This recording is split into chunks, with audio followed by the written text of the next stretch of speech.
With nearly 40 years as the most trusted resource for collectors, dating back to the first Beckett magazine in 1984, Beckett has been the brand that bridges generations of the hobby. We're happy to be partnering with Beckett and look forward to keeping you all updated on the big things happening at the company in 2023. Beckett, it's the name you know and the name you can trust. Listen, I got to talk to you guys. What are we, episode 924 here? I'm getting a lot of great DMs. I'm getting a lot of great DMs from people in the hobby. This is one of those fun times, we talk about it January, February, where, there's some great auctions happening. But one of the other things to layer in, I think a lot of these shows are creating excitement in the hobby from people who are, are fans of the action, right? I got a lot of great stuff for people who are at Burbank. And one of the things that I got was they actually did what I'm going to consider a smart thing. Like they grouped the Burbank show sort of in like categories. So like if you were a soccer person and there are people who are collecting soccer, there was like a corner. There was nobody there. No, there was like a whole corner, basically just soccer people who were all set up doing soccer. I'm definitely going to be recording tomorrow with Sharon doing the Black Jada Wolf Uncaged again, our 8th episode. She was at Burbank. She told me just an amazing energy there, just a lot of fun, great stuff to talk about. You have the Super Bowl. We have NBA All-Star. They announced the three-point competitors today. Got some Portland Trailblazers going head-to-head against each other. Got Tyler Hero, your boy, showing up to do the three-point contest. It's just a fun time of year for sports. And I wonder, if I were to ask you, do you think that we see this spike in card prices here in February that we've seen the last couple of years since you've been in the hobby? Is it because of just an increase in excitement in sports with the Super Bowl and NBA All-Star game and, baseball coming, or do you think it's just a coincidence? So to speak, like a hobby earnings season. Yeah, that's a good one. That's a very good way of putting it. Yeah, sort of like a hobby earnings season. Yeah. Are you excited? I am. Listen, we got Mint on the horizon. I'm excited to go there. It's been a while since we were at an in-person show. We have Philly coming up even before that. The Philly show is going to be exciting, I'm sure. Some of the brands that I've spoken to since Burbank said they did a really nice job of the setup. You saw some pictures, real professional setups for the booths. A lot of deals being made at all different levels. Trades being made, trade nights. So I don't know about you, but there's a different kind of feel overall in the hobby. So no more head fake, just head. Fake. But that's the point of the conversation, right? Like, is it a head fake? Is this something where football is now done?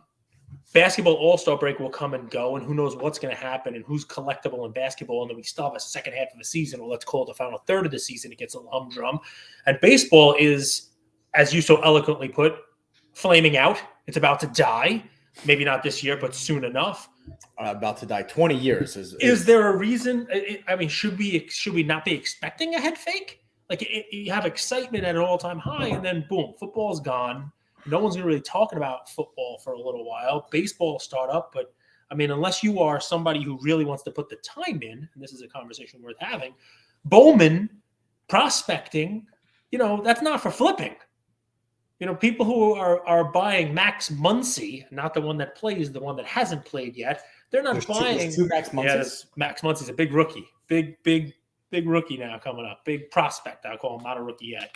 But people are buying Max Muncy, they're not buying him now to sell him when the season starts. They're buying him now to sell him in 2 seasons. Have you noticed the same way that we've noticed a lot of parallels for, John Morant? Is there the same as for Max Muncy? Is there more parallels now in Bowman than there was 10 years ago? Yeah. There definitely are way more parallels and different releases for it, right? And you also have Sapphire, which didn't exist, and you have all these different variants. Because with Mike Trout, he has orange, he has a refractor, he has the base, he has a gold. What else? Red? There's a blue. A blue. Yeah. So, but more important than that is there's just the Bowman. That's the Bowman draft prospects. It's just Bowman. It's one set. So there's parallels in one set. There are other ones out there. There's a Bowman Platinum. There's Topps. There's way more releases, and then even in the releases we're talking about, there's more parallels. So yeah, 100%. There's more stuff to choose from. Does a show come to mind pre-COVID where that was super busy? Like any show, was it Westchester? Is it Nashville? Was there a show that comes to mind when I say that before COVID that was popping off? That was really, really busy. That you went to? I remember taking pictures of local shows and the Hofstra shows, and even the hotel show that I used to go to that's still there now. I took a picture. I was online, like outside, the line wrapped outside of the room where it is, just a local like 40 Before COVID. Before COVID, yeah. Okay. Before COVID. Yeah. And now, what's like a show you went to recently? You're like, wow, I'm making a lot of deals. There's a lot of people here. I didn't go and make a lot of deals. I mean, the National was the last show I did multiple deals at.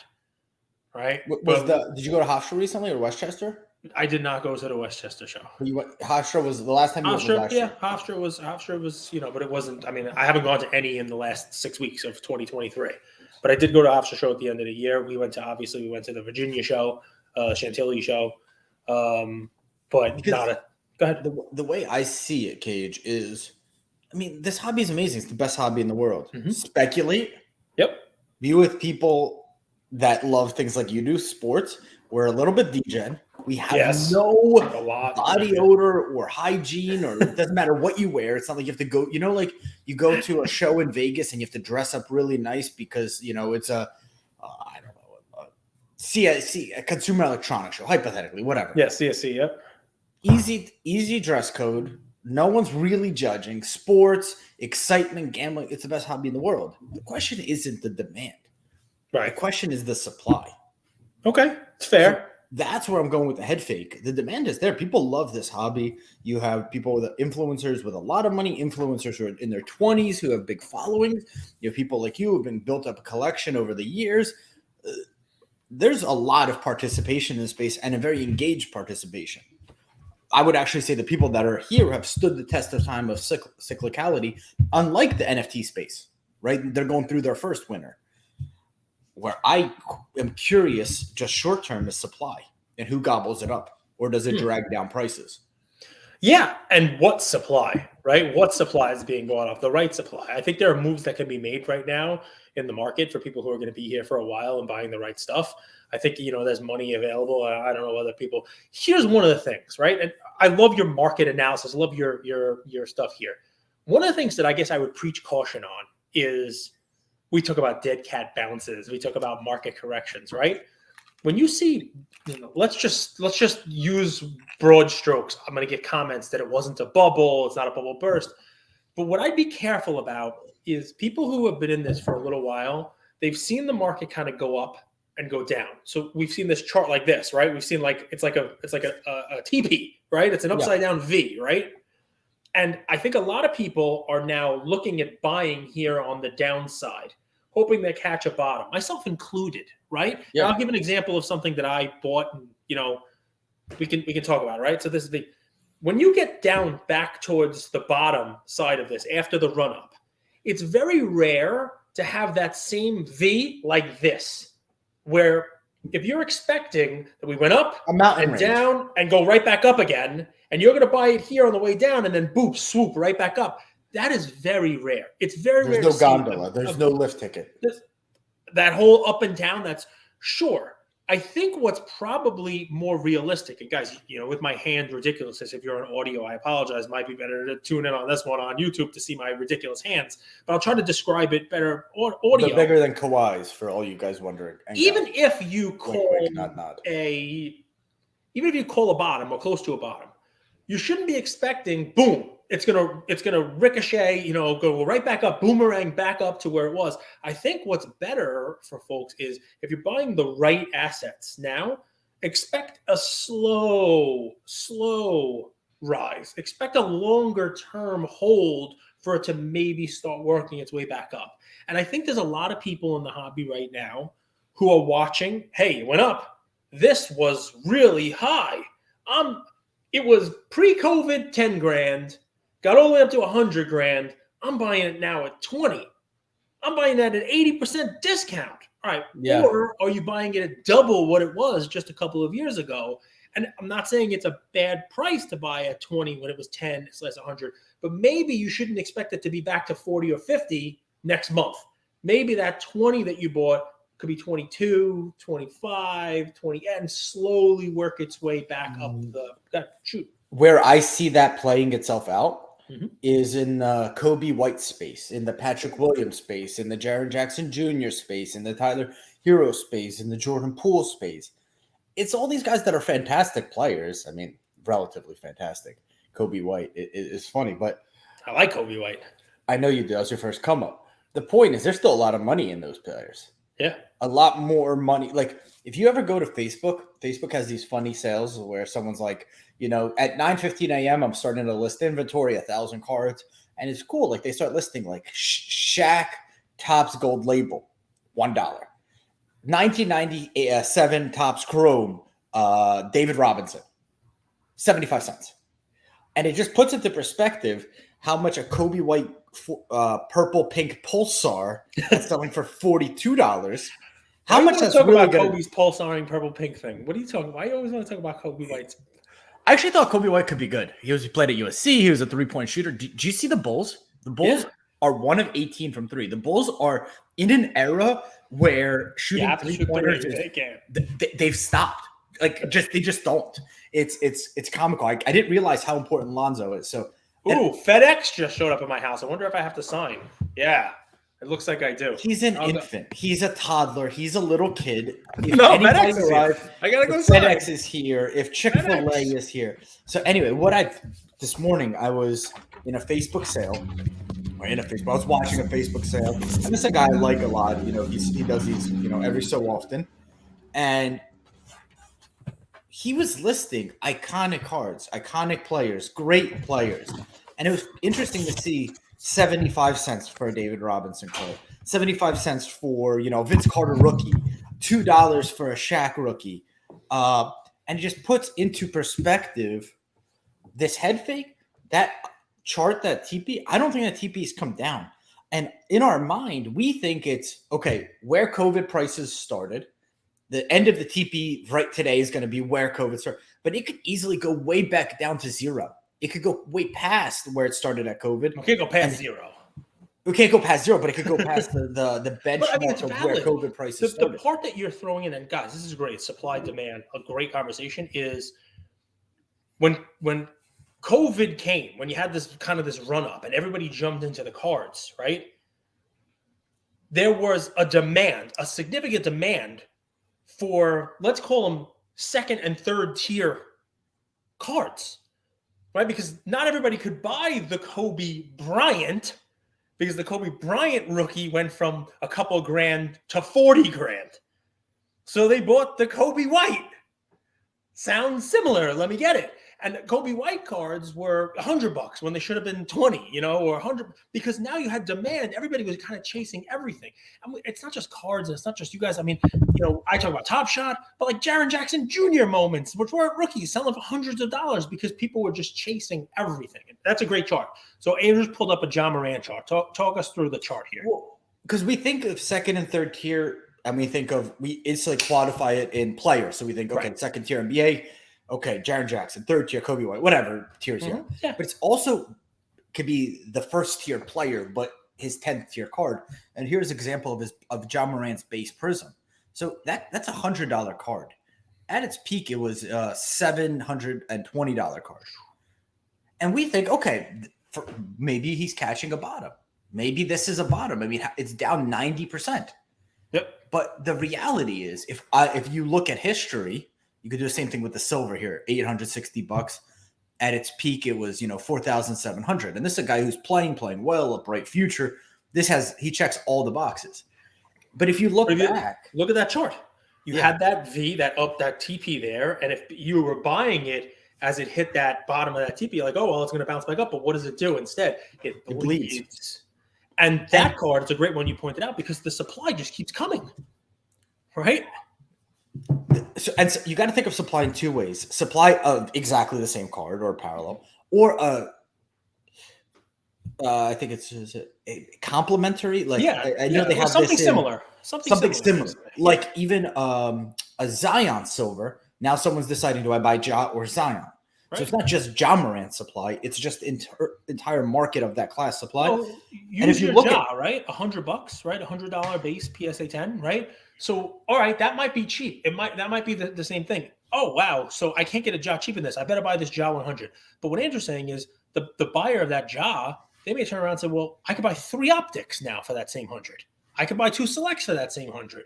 I can, oh, you know what? Maybe Zion is the right play because his stuff has come down. So it's not just, wow, okay, we're not seeing more supply for Ja. He's playing great. The demand is there. It's not just demand for that card. It's demand at that price level. And what else? Complementary. What else, what other similar type of item could I also put my money into? And if I could find something else that's a better buy, then I'm still not buying Ja at 100. Even though the supply might not be increasing, the demand might not be there because of all the other options that are there for your money, right? And then what you're going to see there is the same bleed that I think you saw in the 1990s to 2000s, which had some of the greatest players and the greatest classes of all time. But there was never enough demand, except for in this 2-year period, for it to really pop off like an investment. And it bled right back down to, I mean, Shaq Topps paper is like a $10 card, which is the card of the player. Yeah. So it's just interesting. It's not a doomsday or not. It's just a reality.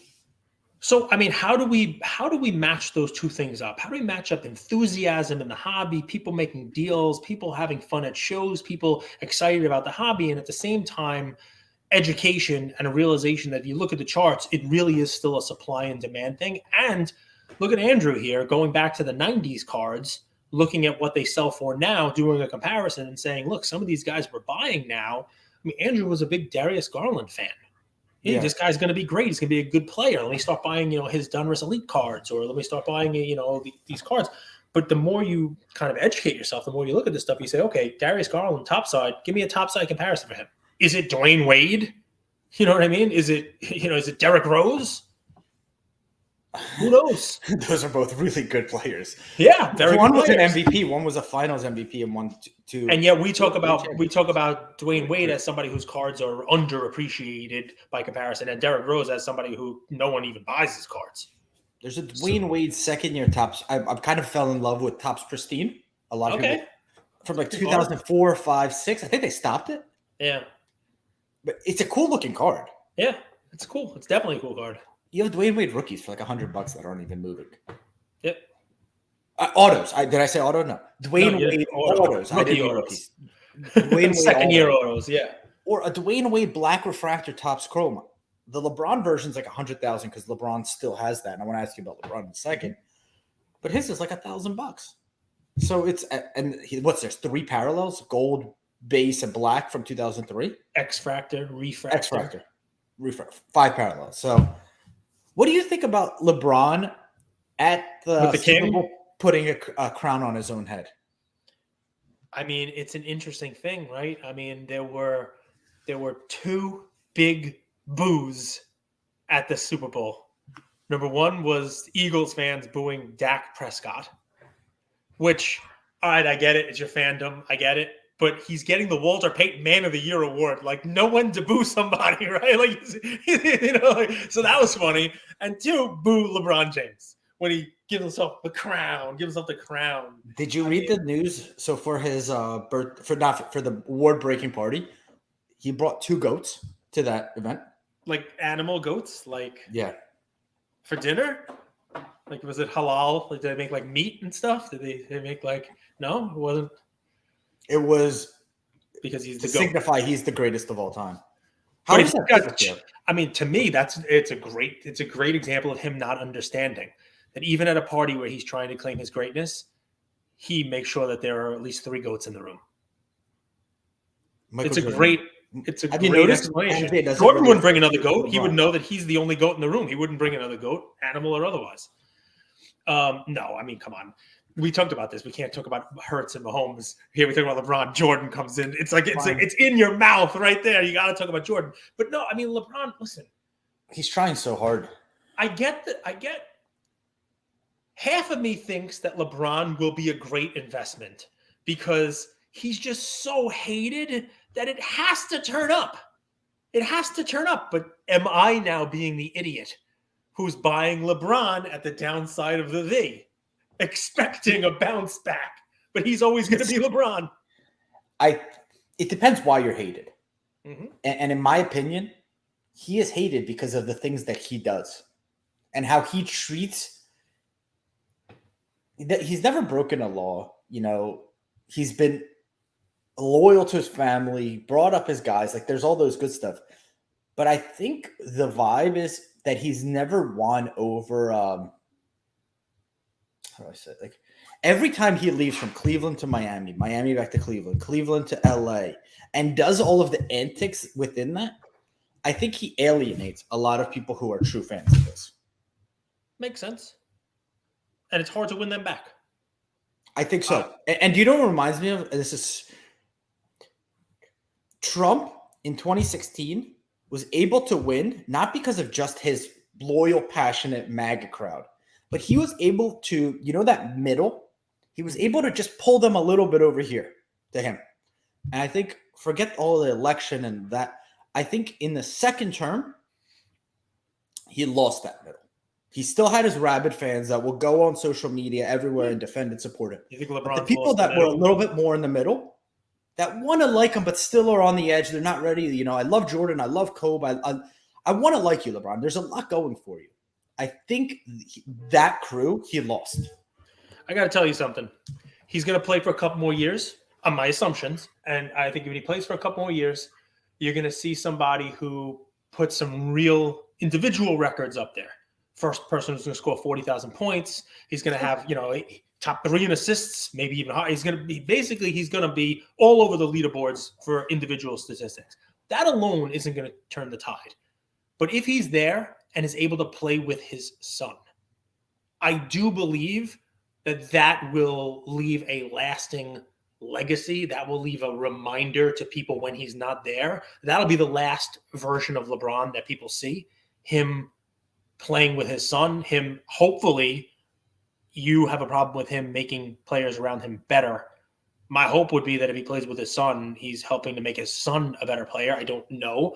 But that's my best case scenario for LeBron. Not only is he rewriting the record books, but he's, you're left with this kinder, gentler, father figure on the court, LeBron, as your last memory of him.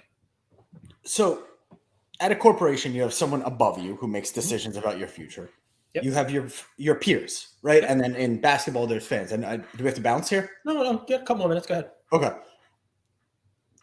So I watched LeBron this last 2 weeks break the record on it, come into the record, the parties, all that stuff. At no point did I actually see him thanking any of his teammates.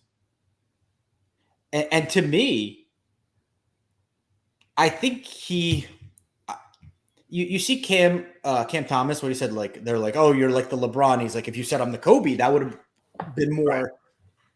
I think he's lost his peers a little bit in the sense that it's like him, the attention on him, the spotlight on him. It's about him and it's about the rest of the team. And there's this divide. He is clearly distanced himself. He's above these guys. He thinks of himself different ways. Do you think, does that matter?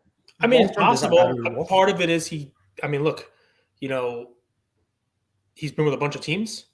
He's been with the Lakers a couple of years now. He's almost got as many points with the Lakers as he had kind of with the Heat. So you got that interesting thing there, right? It wasn't with the Heat that long. It's funny. You think the Lakers, it's just this new version of the last couple of years, but he's almost scored as many points with the Lakers as he had with the Heat. He'll probably score more. And with his other term with the Cavs, the second term with the Cavs, it's funny if you look at it, if you split the Cavs up into 2 times and you have the Heat, the Lakers, his time with the Lakers, he's going to score more points than any stint, except for that original one with Cleveland, which obviously is the majority of his career. That's surprising. I think that talks about how the game's changed. It does. It talks about a lot of how the game's changed. I think 2013, 14, LeBron was on the Heat was the best I've ever seen. Well, a good version of him. He just wasn't there that long. People forget because of COVID and shortened seasons and all that stuff. He's been with the Lakers now several years, right? When did he win the championship? A couple years ago. True. And the finals he won was during a lockout season, right? They started the season in December. Last little topic. But you're right, though, because look, even with the team that's there now to celebrate with him, it happened the week of the trade deadline. Half the team had been shipped out. The other half of the team was worried about them being shipped out. What's he going to do? Bring back J.R. Smith and do one of these? Like, hey, point at him like there's still time. Who would be the person who came back and celebrated with him? From which team? Does he bring a Dwayne Wade in to celebrate with him? Do the Lakers want? Yeah. So but then beyond that, right? Who else do you bring in? So I understand what you're saying. I really do. And even from the private stuff, not just at the stadium, like who's at the party? And it's weird too because It's his boys you and his remember family. when they did the Harlem Shuffle? Remember with the Oh, Heat? yeah. I mean, like that version of him, you look like you party with that guy. He's got the king thing on. People are dressed up like bears, like in the locker room. You know, it's like, hey, let's party LeBron. It's a different version now. And I guess maybe he grew up a little. I don't To know. me, he's someone who seems very concerned about his image and less concerned about forming a bond with his teammates. One of the things I loved about The Last Dance was when Jordan retired and went to play baseball, and how he talked about just being one of the guys. Yep. And I think that resonated with from the human standpoint. Versus I got a question for you vibe. because we evolved into a LeBron thing, right? We evolved into LeBron, and I love that. I thought the GOAT thing was a joke. And then the stadium thing, if you guys go watch the replay, you look at the way that his wife looks at him when she does that. It's like with this little bit of disdain, like let other people call you the king. You don't need to put a crown on your own head. We'll cap it with this. I know you hate making predictions, so I'll ask you to make one. All right. It's clearly not going to be the Lakers. If I had to get you money on the line right now, who comes out of the East, who comes out of the West? I don't need who wins the championship, but right now, if you had to just pick one team coming out of each conference, who does it?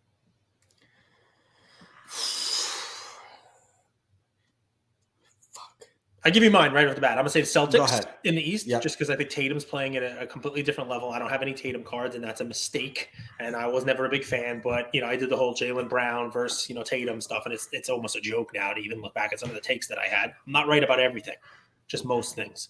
And out of the West, if I had to come with somebody out of the West, I want to say the Nuggets, but until they prove it, until they do it, I can't go Nuggets. I want to say Suns because of their top line, but you've talked about how the Suns are basically done. It's very, very tough for me to pick someone out of the West.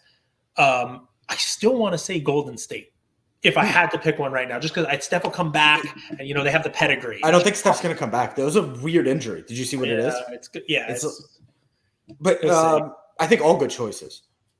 I'll tell you the one that came to my mind. I'll give you the East next. I'll say the Mavs, and I think the Mavs because I'd like to see someone beat Luka in a 7-game series. I think with this lineup, it would be very hard. Okay. I mean, listen. Same team. Think at about any what night, they could get blown out. For the hobby, if you had a Luka Tatum finals. I think the Cavs come out of the East. But that's a lot. I don't know about the health of the Celtics. And the Bucks are legit as anything, but I really like how this Cavs team's playing. Specifically, Evan Mobley. If you watch Evan Mobley early in the season, he was shooting poorly from the free throw line. He's playing really well now. And this system of 3 dynamic players on the perimeter with 2 towers in the middle is really weird to play against. It's really hard on offense. It's really hard on defense. They're playing super, super well. Well, we shall see. It wasn't exactly any kind of like specific picks from us there. I think I gave 3 or 4 teams. Mavs, Cavs. Mavs, Cavs. You had a rhyming finals.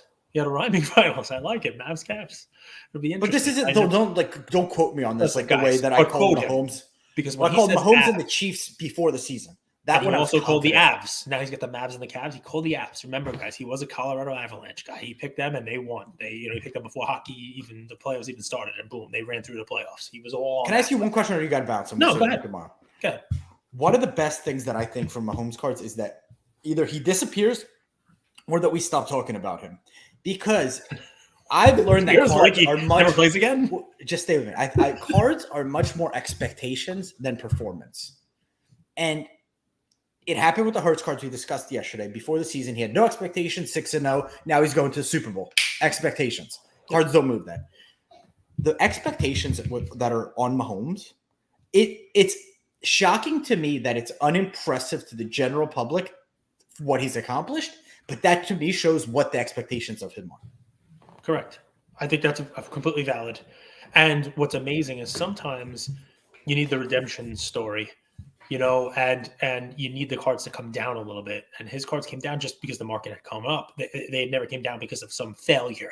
Burrow's cards came down because he got injured. You'd like to think maybe Burrow's cards come down. Maybe Josh Allen's cards come down. If you're a believer, I know you're not a believer in Josh Allen. You may be a believer in Burrow. But sometimes you need that. And then you're buying at, do you know what the closest comp I've thought about is Curry? Okay, it's when he had those first few years, incredible. Won championship, 72-9. KD, 2 more championships. Injury riddle 2020, disappeared, COVID, bubble. We didn't hear from this team for about a year and a half. Back It's on the funny. scene, surprised. About 100 episodes ago, we were doing NFL previews. I don't think it was our full NFL preview episode. And I think the title of it might have actually been Mahomes is Jordan. And you compared Patrick Mahomes to Michael Jordan. You said that Patrick Mahomes is Jordan. He's a Jordan of the sport. And I said, absolutely not. And you said, well, who do you compare him to? And I said, Steph Curry. And you've come full circle. But my thought on it was because he changed the game. He ushered in a new generation of quarterback who have to be mobile, who have to be creative, who can't just be statues back there and play the game the way that it was. Curry did the same with the 3-pointers. And I think what you saw with the Super Bowl is you have a new style quarterback, a new style player. But I like yours. It was not what I said. And you're 100% right. He won.